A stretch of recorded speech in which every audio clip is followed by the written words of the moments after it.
Jangan sampai ulama ini gaptek. Kalau umpamanya ulama-ulama tua, ilmunya itu yang tua, ilmunya yang banyak, mungkin alatnya nggak bisa. Anak-anak muda. Assalamualaikum warahmatullahi wabarakatuh. Sahabat sekalian, berjumpa kembali dengan saya Agus Sidwar di studio Amanah TV. Nah, saat ini sudah ada dua tokoh MUI yang sangat luar biasa yang akan kita ajak ngobrol terkait dengan digitalisasi. Karena kita bicara mengenai MUI, maka kita akan berbicara bagaimana MUI tanggap terhadap digitalisasi ini. Nah, di sini sudah ada yang pertama, saya perkenalkan dulu Kiai Khalil Nafis.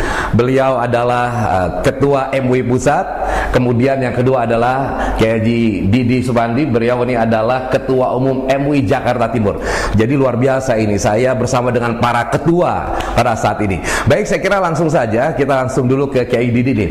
Kiai Didi, saya mendengar gitu, ketika pengukuhan MUI Jakarta Timur itu ada istilah rumah digital yang akan diangkat oleh MUI Jakarta Timur. Nah, mungkin bisa diceritakan apa yang dimaksud dengan rumah digital itu? Ya, terima kasih Ustadz Agus. Assalamualaikum warahmatullahi wabarakatuh. Waalaikumsalam. Teman-teman sekalian, saya bersyukur bisa pada sore hari ini dapat bertemu dengan Ustadz Agus dan juga pimpinan dari Pondok Pesantren Cendekia Amanah, Dr. Kiai Haji Khalil Nafis, yang masih sangat muda tetapi kemudian luar biasa sekali. Ini adalah salah satu bentuk dari apa yang kita kenal sekarang dengan dunia medsos, dunia digital. Ada nilai positif dan juga kemudian ada nilai-nilai yang mungkin bisa menimbulkan mudarat jika seseorang tidak bisa menggunakan teknologi itu sendiri dengan cara yang betul. Nah, oleh karena itu saya ketika diamanahkan menjadi Ketua MUI di Jakarta Timur memang mempunyai satu pikiran ataupun pandangan terkait dengan masalah dunia digital saat sekarang ini. Jadi Ustadz Agus, gini, sebelum saya masuk kepada apa yang dimaksud dengan rumah digital Majelis Ulama itu sendiri adalah kita sudah masuk di era revolusi industri 4.0. Di antara ciri-ciri revolusi industri 4.0 itu adalah apa yang kita kenal dengan era disrupsi, yaitu satu selaan atau satu interupsi masuknya satu perubahan yang sangat drastis dari jalannya sebuah kehidupan, jalannya sebuah peradaban. Di antara misalkan yang sangat ketara sekali adalah terjadinya satu migrasi dialog interaksi masyarakat dunia, di mana masyarakat dunia itu dengan begitu murahnya, misalkan zaman dahulu orang menelepon internasional, kita sebut interlokal, itu menggunakan uang yang jutaan, luar biasa mahal gitu loh. Tetapi kemudian sekarang itu sendiri menjadi sangat murah sekali, bahkan ke seluruh dunia tanpa ada jeda jarak dan waktu dengan kos yang sangat murah. Begitu juga misalkan dunia surat menyurat itu, misalkan dulu itu harus menggunakan kartu pos, kemudian media elektronik, kemudian koran-koran, majalah dan lain sebagainya. Terjadi kemudian selaan, terjadi kemudian selipan, disrupsi, adanya satu perubahan goncangan yang sangat luar biasa sekali dengan adanya perubahan revolusi industri 4.0 itu sendiri. Nah, jadi ini yang kemudian melatar belakangi saya bahwa Majelis Ulama di dalam berdakwah pun tidak bisa mengabaikan suatu perubahan besar, perubahan yang sangat luar biasa sekali. Jadi dengan memanfaatkan kemajuan teknologi digital, revolusi industri 4.0 itu kemudian kita akan lebih memaksimalkan dakwah yang tidak hanya terbatas pada lingkup yang sederhana. Misalkan lingkup Jakarta Timur saja itu sudah out of date, sudah ketinggalan zaman seperti itu. Jadi cara berpikirnya bahwa aktivitas dan kegiatan-kegiatan kita itu semuanya harus bergabung antara tatap muka di satu sisi dengan kemudian mengudara ataupun online di situ, di sisi yang satunya. Misalkan begini, saat sekarang itu misalkan saya sering ingin menyebut pembentukan generasi Kiai 40. Jadi Kiai 40. Ini menarik. Ini Kiai 40. Kenapa saya menyebut Kiai 40 dan itu akan nanti dijadikan riset. Iya. Kemudian akan menjadi satu kajian yang cukup menarik dengan istilah Kiai 40. Jadi Kiai 40 kalau dulu kan ada Kiai Sarungan. Iya. Kitabnya itu harus kitab yang kuning-kuning gitu, yang agak tua-tua gitu loh. Misalkan kalau Kiai 40 udah pakai PDF. Kiai 40 itu sudah menggunakan maktabah syamilah online di situ. Jadi kitab yang berjumlah ratusan ribu itu sendiri ada misalkan di HP, dan dia mampu menggunakan, mampu menggalinya dengan friendly gitu loh, dengan cakap, dengan bagus, sehingga kemudian dia sebetulnya sudah menjadi warga dunia digital. Dia sudah ada rumah digitalnya, tinggal bagaimana kemudian rumah digital Majelis Ulama itu sendiri tersosialisasi. Ini kaitannya dengan bagaimana memperkenalkan revolusi industri 4.0 itu sendiri. Bahkan saya berpikirnya ke depan misalkan gini, istilah-istilah yang ingin saya sampaikan misalkan kepada teman-teman khususnya di Majelis Ulama yang sekarang menjadi populer, itu menunjukkan tren pada saat-saat sekarang ini yang bisa misalkan saya sebut istilah YouTuber. Itu kan ada istilah baru, kemudian ada istilahnya influencer, kemudian ustadz selebriti gitu loh, ustadz, kemudian infotainment, jadi kemudian juga ada selebgram, kemudian ada dai 1 juta follower. Kalau dulu dai 1 juta umat, artinya real umatnya di sana. Sekarang umatnya itu dalam bentuk Dunia maya. dalam bentuk dunia maya Digital, baik. Dai sejuta follower. Ada istilah startup. Nah, nanti ketika sudah masuk kepada dunia digital, itu kemudian akan terjadi suatu perubahan yang luar biasa dari internet of information, jadi internet zaman dahulu yang hanya berisi informasi, menjadi internet of value, menjadi internet yang datanya itu punya nilai. Misalnya kita dengar salah satu YouTuber dalam satu podcastnya aja bisa menghasilkan uang 250 juta, 500 juta, tergantung kepada kemampuan bagaimana mengelola, begitu loh. Kemudian kemandirian Majelis Ulama di dalam berdakwah bersinergi dengan dunia modern itu sendiri, akan bahasa kitanya itu dapat doa sapu jagat, Rabbana atina fid dunya hasanah wa fil akhirati hasanah. Baik. Ini sebelum masuk lebih dalam lagi, kita pengen dengar komentar dari Kiai Khalil Nafis ini. Jadi ketika tadi rumah digital itu kan ingin membangun Kiai 4.0. Nah, kan kalau bicara rumah digital artinya sudah terlepas dari sekat-sekat wilayah. Sedangkan ini memulai dari wilayah Jakarta Timur. Nah, bagaimana MUI Pusat melihat program ataupun memandang ide yang tentang rumah digital ini sebagai sebuah tempat ya di sana untuk mempublish berbagai macam informasi values tadi, dan bukan cuma untuk masyarakat di Jakarta Timur tapi bahkan mendunia. Nah, Kiai melihatnya gimana, Kiai? Saya malah berpikir seluruh cabang nanti niru Jakarta Timur. Oh, Masya Allah. Jadi seluruh cabang MUI itu harus mempunyai rumah digital. Jadi masyarakatnya harus masyarakat 5.0 sudah. Ya. Jadi kita sudah menjadi masyarakat di mana kita harus digital. Sekat-sekat wilayah itu nanti akan lebih terintegrasi lah ya, sekat-sekat wilayah. Jadi tidak Jakarta Timur hanya Jakarta Timur. Jadi nanti modelnya fastabiqul khairat aja. Masing-masing cabang itu bisa juga melihat, oh ternyata Jakarta Timur menyelesaikan ini dengan cara begini. Dia kan bisa melihat di digitalnya. Dan ini sebuah takdir. Jadi kalau kita tidak digital melawan takdir. Karena apapun kita sekarang mau tidak mau masuk pada artificial intelligence. Tadi disebutkan ada YouTuber, Telegram ya, ada juga berkenaan dengan follower. Sekarang bahkan kita ngelihat ketika acara-acara kita berapa viewernya. Jadi semua dikuantitatifkan. Bintang iklan, kita juga bintang tamu, itu semua diukur dengan secara digital. Dan kita sekarang ada yang hard ya, yang memang dikerjakan oleh digital, ada yang softwarenya. Seperti halnya sekarang di Dubai itu sudah mau bikin semacam artificial intelligence ya, kecerdasan mesin untuk menjawab fatwa-fatwa. Jadi dari semua yang ada masalah itu dikumpulkan, ketika orang nanya otomatis menjawab. Kayak customer service yang dilaksanakan di Australia. Itu sekarang udah nggak orang datang bertanya, tinggal klik jawabannya muncul. Jadi sudah mesin yang menjawab. Sama dengan sekarang ketika kita masuk baru Google kan, tapi sekarang kita handphone saya udah nggak pakai angka loh untuk passwordnya, udah pakai muka saya. Nanti pesantren saya pakai begitu, di depan udah pakai orang masuk udah scan wajah saja. Face detection. Iya, ketika scan wajah, dari wajah itu nanti langsung masuk ke data kependudukan, masuk data digital. Saya bisa tahu orang ini cenderungnya apa, pendidikannya apa, hobinya apa, dilihat dari digital yang dia buka. Kayak kita buka Facebook, sering buka mesin kopi. Saya buka 2 kali mesin kopi. Setiap saya buka Facebook, keluar sponsor mesin kopi. Karena saya pernah mencari. Nah, itu nanti artificial intelligence seperti ini mau tidak mau pasti ada.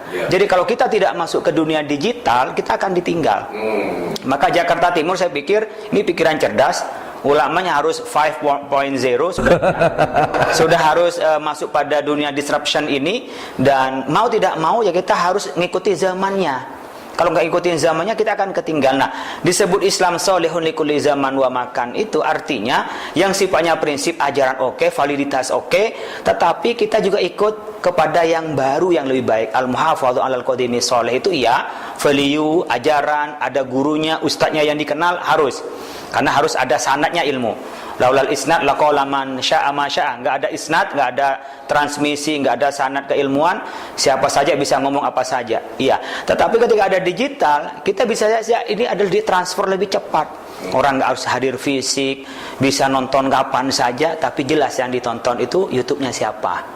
Kalau dia umaja, ini tulisan siapa, valid enggak? Oh, saya punya web pribadi khalilnafis.com, saya punya. Lalu saya juga punya YouTube tersendiri ya, channel saya Khalil Nafis Official, saya punya. Pesantren punya Amanah TV. Ya, minimal dokumen saya. Kalau saya nanti mati, orang mendengarkan ceramah saya dapat pahala. Itu namanya pahala digital sekarang. Ya, dosanya bisa dosa digital. Ketika kita ngirim hal yang buruk dibaca orang, kita kan ngirim dosa. Kalau kita ngirim yang baik, saya nanti udah mati, saya ingatnya pikirannya ada ceramah saya tolong dikumpulkan di Khalil Nafis Official itu. Ketepatan, oh ini ada monotes nih Yai, dapat uang dari YouTube. Oke lah, itu min haitsu la yahtasib lah, kita terima. Tapi lebih pada pikiran saya mendokumentasikan ilmu saya, mendokumentasikan pikiran saya, dan syukur-syukur nanti ada orang yang mendengar. Anak cucu saya juga tahu saya, mungkin 5 turun, 7 turun yang akan datang, melihat kakeknya ini loh. Dan ketika dia belajar ini loh ajaran kakek kita, dan kita dapat pahala. Sehingga digital itu bukan hanya persoalan uang, tapi pahalanya juga pahala digital yang berlipat ganda. Iya. Baik, jadi ini gimana melihat respon dari Kiai Khalil nih? Ternyata Kiai Khalil sangat mendukung dan bahkan ingin juga mendorong di tempat-tempat yang lain. Nah, apa sih sebenarnya yang ingin dicapai melalui rumah digital ini? Gambaran konkret yang mungkin kalau kita bicara rumah digital, orang masih memvisualkan sesuatu yang belum terbayang. Nah, mungkin lebih detailnya seperti apa? Ya, jadi sebetulnya seluruh yang dimaksud dengan rumah digital Majelis Ulama Jakarta Timur adalah seluruh aktivitas yang biasa dilakukan, baik dakwah, kemudian baik pendidikan, kemudian baik pelatihan. Umumnya itu kan habis tanpa dokumentasi, atau dokumen itu hanya bentuk foto yang sangat sederhana. Padahal di dalam satu kegiatan-kegiatan itu banyak sekali nilai-nilai yang berharga yang kemudian harus diolah menjadi data digital. Nah, misalnya kita berbicara yang pertama adalah mengetahui nilai dari dunia digital saat sekarang. Jadi nilai dari dunia digital. Yang tadi saya katakan nilai dari dunia digital adalah suatu perubahan, itu misalkan masyarakat society 5.0 itu ya, dari industri 4.0 menjadi masyarakat 5.0. Kedepannya adalah kelanjutan dari itu, bahwa seluruh orang yang mempunyai data, maka mereka lah yang mempunyai aset. Jadi data itu nanti, data digital adalah kekayaan, adalah aset, karena misalkan tadi jadi warisan anak cucu gitu loh. Kalau misalkan foto itu bisa terbakar, misalkan foto biasa, maksudnya foto kertas gitu kan, kemudian misalkan kaset tip dan lain sebagainya, atau CD itu hangus, banjir dan lain sebagainya. Tetapi dengan digitalisasi zaman sekarang itu, kita kita masuk itu berarti semua bisa jadi warisan. Jika baik itu bisa sampai ratusan tahun, bisa sampai mungkin kita nggak tahu ribuan tahun, itu akan terdokumentasi. Jika itu sesuatu kebaikan, pahalanya terus. Nah, jadi apa yang dimaksud dengan rumah digital? Rumah digital adalah suatu rumah di mana seluruh aktivitas Majelis Ulama Jakarta Timur di situ kemudian terdigitalisasi. Pendidikannya nanti menggunakan misalkan Zoom meetingnya, menggunakan misalkan Google-nya dan lain sebagainya, itu kita gunakan karena kita akan rekam. Nah, jadi misalkan saya bisa membayangkan satu dokter misalkan, kalau kita kan dulu gini, setiap kita kuliah gitu loh, kita harus memproduksi baru terus berulang-ulang berkali-kali. Tetapi dengan rumah digital itu seperti kita membuat slideshow. Jadi sekali bikin slide itu untuk presentasi terus-menerus. Jadi dosen-dosen di situ tidak harus capek terus menyiapkan, misalkan dalam konteks pendidikan, dia menyiapkan di rumah yang kemudian dia rekam, itu setiap mata kuliahnya sudah ada. Berarti mata kuliah pertemuan pertama tema tentang ini sudah direkam. Sudah direkam, kemudian secara formal ini loh, berarti kalau kita mengikuti silabusnya, kita tinggal komunikasi, tinggal tanya jawab. Kapan waktu mereka tidak terlalu kesulitan lagi untuk mencari bahan atau kehilangan. Tetapi kalau dia bentuknya seperti yang tahun-tahun lalu, kertasnya hilang, kemudian nilainya hilang, karena semuanya itu sendiri masih bentuk-bentuk yang masih dengan konvensional yang model lama. Nah, itu jadi digitalisasi itu misalkan member, misalkan anggota Majelis Ulama, semua itu terdata. Nah, bagaimana kemudian menjaga keamanan? Itu tidak boleh diakses sembarangan. Dia harus login menjadi member yang boleh mengakses rumah. Jadi seperti rumah itu ada satu yang bersifat publik, misalkan kalau di halaman itu informasi-informasi umum, tetapi kalau yang bersifat data-data yang sifatnya sensitif, data-data yang sifatnya pribadi, itu hanya anggota-anggota saja yang ada di dalam itu sendiri. Kita tidak kemudian menggunakan data-data pribadi karena itu berbahaya penyalahgunaan. Tetapi seluruh manfaat, misalkan peta dakwah yang kayak Khalil juga tahu, peta dakwah di Jakarta, kemudian juga ada problem-problem masyarakat, itu semuanya akan terakses di dalam rumah digital. Jadi kalau misalkan rumah MUI-nya yang offline, datang harus pakai ongkos, kemudian macet, kemudian istilahnya bensin, kemudian juga kita tenaga.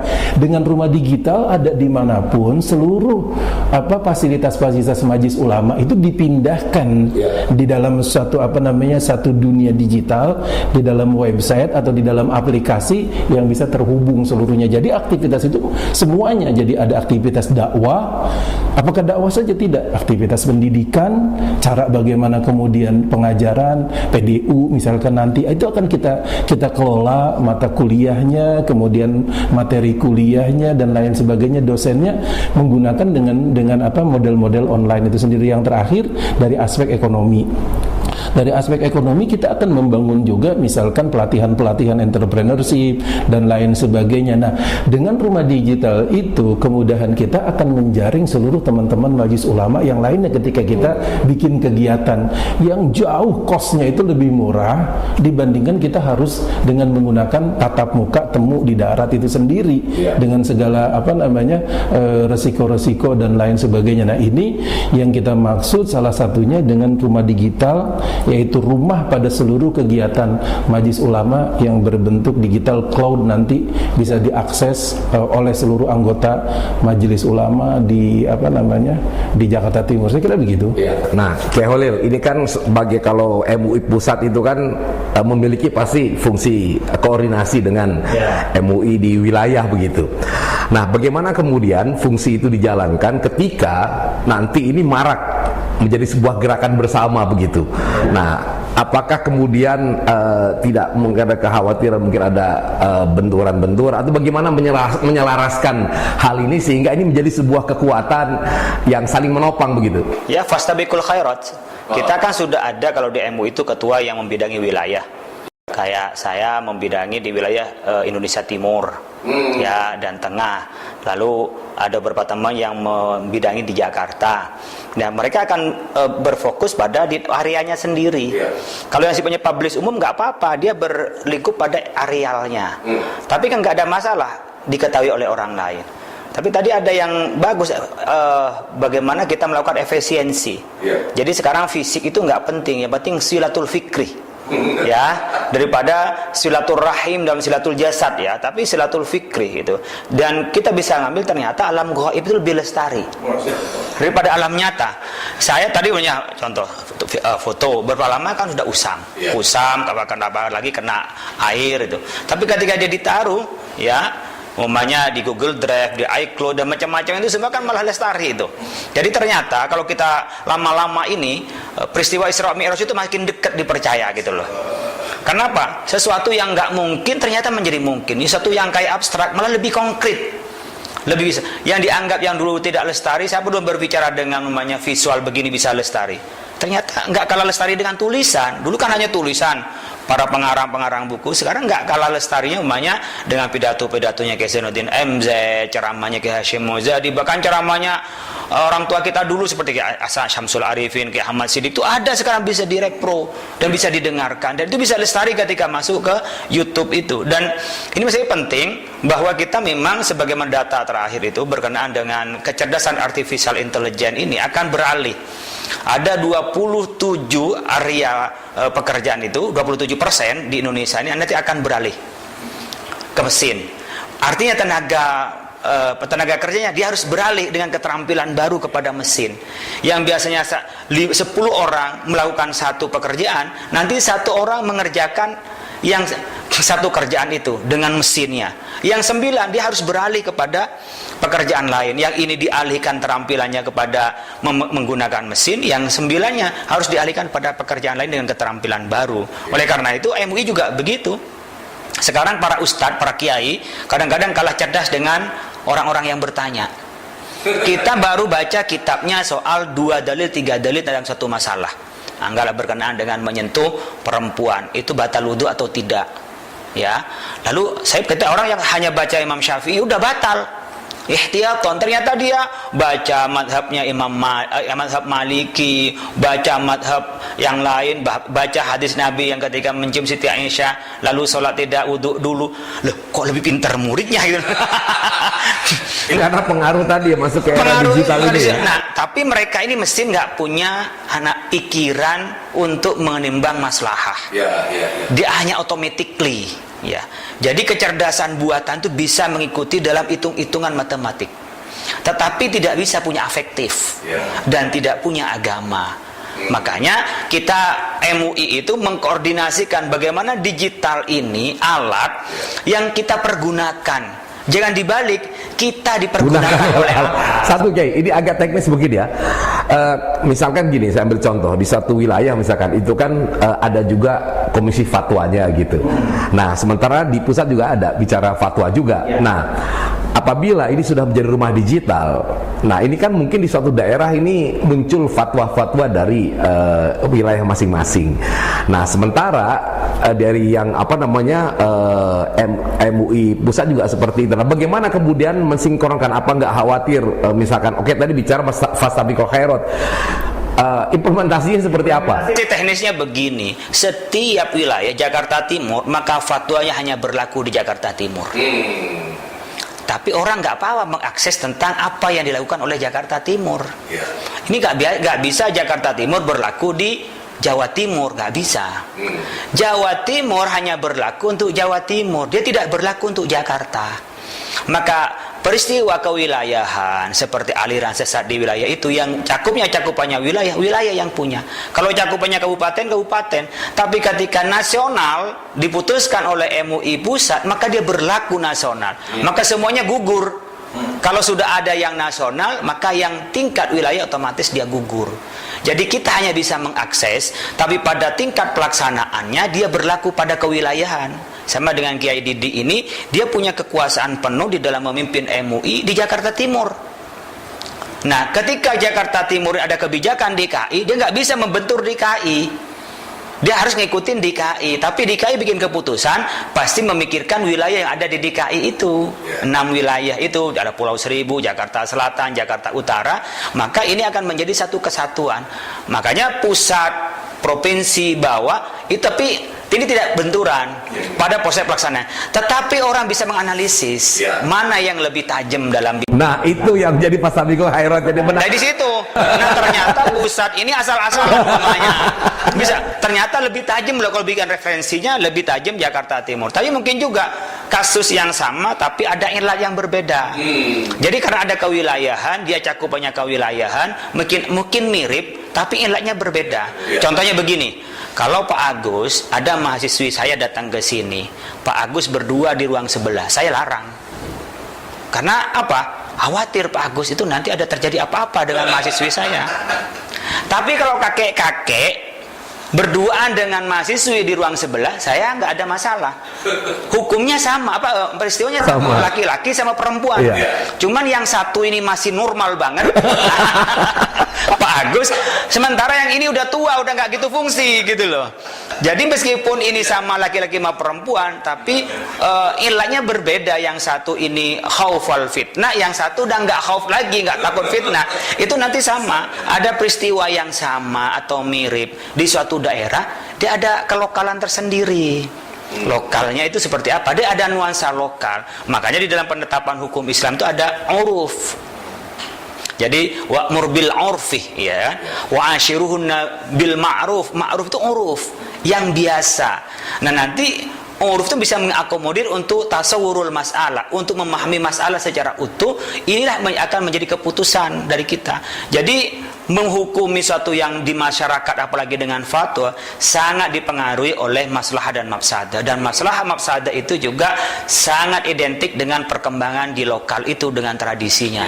Baik, terakhir Kiai Didi, kan kalau kita bicara digital ini kan informasi segala macam itu berseliweran di sana. Nah, bagaimana agar masyarakat bisa mendapatkan akses ke rumah digital dari MUI Jakarta Timur? Apakah misalkan MUI mempersiapkan influencer tertentu atau ingin mencoba menumbuhkan influencer-influencer baru yang juga nanti dapat ikut membranding dari rumah digital MUI Jakarta Timur?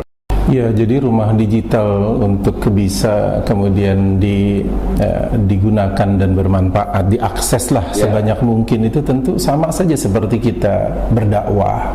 Kita perlu turun gunung, kita perlu kemudian ke daerah-daerah, ke tempat-tempat terpencil. Artinya bahwa kita memanfaatkan seluruh potensi yang ada di Jakarta Timur itu sendiri untuk menopang bagaimana kemudian orang, masyarakat, warga Jakarta Timur mengetahui keberadaan rumah digital Majelis Ulama. Nah, salah satu contoh yang tadi Kiai Khalil Nafis katakan memang sudah ada di dalam pikiran kita juga tentang website kita yang saat sekarang ini itu sudah menggunakan sistem chatting WhatsApp-nya, jadi secara real time. Nah, nanti berarti kita perlu admin. Sebetulnya kalau menggunakan artificial intelligence ya, itu kita perlu menginput seluruh pertanyaan di situ dengan kemudian kita berikan jawabannya. Jika kecuali tidak ada di dalam data kita, baru kemudian kita akan berikan. Tetapi yang tadi dikatakan misalkan sudah dimasukkan semua pertanyaan-pertanyaan dengan jawabannya, jadi ketika dia tanya apapun, jawabannya secara otomatis. Misalkan kita kenal ada Siri gitu ya, Siri, kemudian juga di satu produk itu sendiri dia bisa ditanya apa saja, kemudian melink apa saja, karena kekuatannya itu ada pada data, ada pada pusat data itu sendiri. Nah, tinggal para ahli, para pakar teknologi informatika dalam hal ini, mereka kemudian menggunakan program ataupun coding gitu ya, yang sesuai dengan kebutuhan kita. Nah, tentunya kita di Majelis Ulama itu punya fungsi yang sangat strategik itu di dalam masalah memberikan satu informasi ataupun satu ilmu, fatwa dan juga guidance gitu, satu pembinaan kepada umat dengan nilai-nilai yang memang menjadi pedoman utama dari majelis ulama, yaitu Al-Quran dengan As-Sunnah dan juga syariah itu sendiri yang kita sudah sepakati dari misalkan para imam 4 mazhab, kemudian dari segi akidahnya. Nah, itulah yang kemudian kita berupaya di situ membanjiri informasi sehingga setiap orang di situ sendiri mengetahui keberadaan dari rumah digital. Jadi rumah digital itu harus kemudian bisa diakses menjadi rumah dari masyarakat warga Jakarta Timur, khususnya yang umat Islam ataupun yang lain. Boleh saja mereka ingin belajar Islam, itu kan bisa. Nanti tanya jawabnya di situ ada pojok tanya jawab, misalkan pojok fatwa Majelis Ulama, itu seperti itu. Nah, kita tentu dalam kaitannya dengan kekhawatiran adanya perbedaan itu tidak karena Majelis Ulama misalkan komisi fatwa di tingkat provinsi, ketika mereka ingin membahas fatwa itu sendiri, mereka harus merujuk dulu kepada fatwa Majelis Ulama Pusat. Ketika Majelis Ulama Pusat itu harus menjadi pedoman dasarnya dan tidak keluar dari apa yang menjadi kaidah-kaidah dasar Majelis Ulama itu sendiri di dalam misalkan membahas tentang produk-produk hukum atau fatwa. Jadi insya Allah dengan kearifan para ulama-ulama itu sendiri yang ada di Majelis Ulama, baik di tingkat daerah ataupun juga dengan pusat, ini akan kolaborasi yang sangat luar biasa. Jadi tadi kata Kiai Khalil, jadi lebih kepada fastabiqul khairat, ketajaman analisa, ketajaman kajian, tapi kaidahnya insya Allah tidak akan bertentangan satu dengan yang lainnya, karena biasanya selalu terkomunikasi dan terkoordinasi oleh para pimpinan-pimpinan di MUI pusat, dan kita sangat sangat solid ya Kiai Khalil, sangat solid itu seperti itu. Kita kan ada pedoman fatwanya, jadi pedomannya sama, paling nanti soal kasusnya ada nuansa lokalnya. Jadi tidak bertentangan. Baik ya Khalil, kan kita tadi ditonton oleh banyak pihak ini, dari MUI berbagai wilayah juga, MUI pusat juga, dan mungkin juga masyarakat umum. Nah, kemudian bagaimana apa saran Kiai ini terhadap kehadiran dari rumah digital MUI Jakarta Timur ini? Itu bahasa kehadiran itu penting. Kehadiran. Jadi yang sampai kita nggak hadir, jadi ghaib ya. Ya, jadi ulama itu jangan sampai ghaib. Di tengah-tengah yang seperti ini, orang hanya bertumpu berharapnya pada ulama. Sekarang informasi baik, buruk, macam-macam kena, sampai orang bingung. Nah, kalau di sini takhirul bayan an waqtil haja, kita terlambat menjelaskan, orang sampai tersesat. Nah, sekarang ini orang butuh kecepatan, dan kecepatan yang paling utama yang sekarang ada adalah digital ini. Jadi kalau telepon lama, datang lama ya. Lama datang, jadi ceklek masuk. Jawaban ya. Jawaban. Jadi memang harus begitu. Jadi jangan sampai kita ghaib. Ya, jadi negara hadir ketika ada masalah. Ulama juga harus hadir. Maka kalau udah ulama dan umaro itu baik, dia akan baik umat ini. Jangan sampai ulama ini gatek. Kalau umpamanya ulama-ulama tua, ilmunya itu yang tua, ilmunya yang banyak, mungkin alatnya nggak bisa. Anak-anak muda. Nah, jadi kita harus elaborasi lah ya. Kalau dalam peristiwa Isra Mi'raj itu kan Nabi muda ketika itu. Ketika mau Mi'raj itu, para nabi sebelumnya makmum kepada Nabi Muhammad. Nah, begitu juga kita ini, kalau analoginya kita datang pada ulama-ulama ya, ketua umum MUI Kiai Didik, datanglah yang muda-muda, difasilitasi bagaimana mudah diakses oleh umat, mudah disapa oleh umat. Wah, ini sering tampil ini narsis, bukan narsis, nanti yang tampil adalah dolun modilun. Yang datang orang yang nggak paham, ngaku ngerti agama, memberi fatwa agama malah salah. Jadi sekarang soal tawadhu itu taruh di hati. Jangan ada rasa ria, tampil begitu, mungkin orang nggak suka, ini kok ulama nggak seperti ulama yang dulu tawadhu. Kalau makin tawadhu nggak ngomong, yang ngomong orang yang nggak ngerti. Nah, gitu juga digital sekarang ini. Kalau kita nggak masuk dunia digital, wah mungkin nih pesantren kok pakai beginian. Lah, sekarang kita ini harus hadir kepada masyarakat. Nih loh, kita juga menyampaikan yang baik, menurut kita baik. Hanya hati ditata. Ya Allah, saya tidak ria, saya tidak niat pamer ya Allah, tapi saya ingin memberikan kebaikan dari sisa umur saya kepada kehidupan dunia ini.